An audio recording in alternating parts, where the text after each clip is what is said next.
పోలవరం బనకచెర్ల ప్రాజెక్టుపై అభ్యంతరాల విషయంలో తెలంగాణతో రెచ్చగొట్టే ధోరణి వద్దని ఏపీ సీఎం చంద్రబాబు స్పష్టం చేశారు. సామరస్యపూర్వకంగా సమస్యను పరిష్కరించుకుందామని సూచించారు. పోలవరం బనకచెర్ల అనుసంధాన ప్రాజెక్టుపై తెలంగాణ అనుమానాలను నివృత్తి చేయాలని ఆదేశించారు.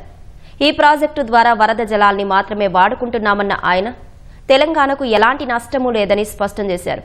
పోలవరం బనకచెర్లపై నేతలంతా మాట్లాడాలన్న సీఎం కేవలం రాజకీయం కోసమే తెలంగాణలో కొందరు అభ్యంతరాలు చెబుతున్నారని విమర్శించారు. ప్రాజెక్టు అంశంలో ఎలాంటి రెచ్చగొట్టే ధోరణి వద్దన్న చంద్రబాబు సామరస్యంగానే సమస్యను పరిష్కరించుకోవాలన్నది ఏపీ ప్రభుత్వ అభిమతమని తేల్చి చెప్పారు. ప్రధానికి లేఖ రాద్దామని పలువురు మంత్రులు సూచించగా సందర్భానుసారం సరైన సమయంలో నిర్ణయం తీసుకుందామన్నారు. పోలవరం బనకచెర్ల ప్రాజెక్టుకు అవసరమైతే కేంద్ర జోక్యం కూడా అవసరమని చెప్పారు.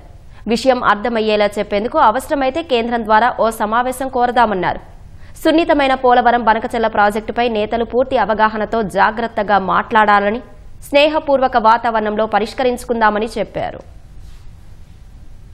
ఎటువంటి కాంట్రవర్సీకి అవకాశం లేకోకుండా రెండు రాష్ట్రాల సంక్షేమాన్ని దృష్టిలో పెట్టుకుని దీని మీద నిర్ణయం తీసుకోవాలని చెప్పేసి ముఖ్యమంత్రి గారి ఆలోచనగా ఉంది. తప్పకుండా ఆ రాష్ట్ర ముఖ్యమంత్రితో ఆ రాష్ట్ర ప్రభుత్వంతో చర్చించి బనకచెర్ల సాధించాలనే నిర్ణయంతో ఈ ప్రభుత్వం ఉందని చెప్పేసి మనం చేస్తా ఉన్నాను.